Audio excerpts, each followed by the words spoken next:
మీ Chenna Rao LV జాతీయ సంగీత కళాకారుల సంఘం అధ్యక్షులుగా కళాకారులకి, కళాభిమానులకి, కళా పోషకులకి అందరికీ కూడా హృదయపూర్వక ధన్యవాదాలు తెలియజేస్తూ, ఈ నెల 20వ తారీఖు నాడు శనివారం సాయంత్రం 5 గంటల నుండి 9 గంటల వరకు త్యాగరాయ గానసభ చిక్కడపల్లిలో జాతీయ సంగీత కళాకారుల సంఘం నిర్వహిస్తున్నటువంటి కార్యక్రమం 150 ఇయర్స్ సెలబ్రేషన్ వందే మాతర గీతం.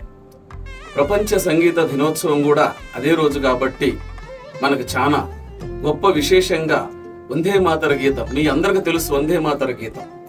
బంకిం చటర్జీ గారు రచించినటువంటి ఆ గీతం ఆనాడు భారతదేశ ఉద్యమంలో ఎంతో స్ఫూర్తినిచ్చింది. ఆ ఉద్యమానికి ఊతగా నిలిచి అద్భుతమైన మనం స్వతంత్రం తెచ్చుకోగలిగాం.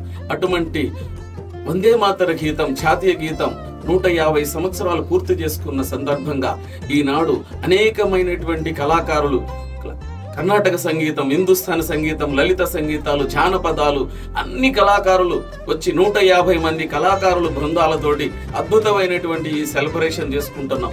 ఈ యొక్క కార్యక్రమానికి ఎంతో మంది ప్రముఖులు, రాజకీయ నాయకులు, అదేవిధంగా మహామేధావులు, కళాకారులు, కళా పోషకులు అందరూ కూడా విచ్చేస్తున్నారు. కాబట్టి ఈ అత్యధిక సంఖ్యలో జనం కూడా మన భారతదేశం, మన దేశం యొక్క ఔన్నత్యాన్ని చాటినటువంటి, ఔన్నత్యాన్ని పెంచి మన గొప్పతనాన్ని చాటినటువంటి మన భారత దేశం యొక్క గీతం, మన జాతీయ గీతానికి పండుగ రోజు. ఆ రోజు కూడా మనం పండుగ చేసుకుంటున్నాం. ఆ రోజు కాబట్టి మీరందరూ వచ్చేసి ఈ కార్యక్రమాన్ని జయప్రదం చేయవలసిందిగా కోరుచు మీ ఎల్వి చెన్నారావు, జాతీయ సంగీత కళాకారుల సంఘం అధ్యక్షులు. వందే మాతరం. జై భారత్ మాతా కీ జై.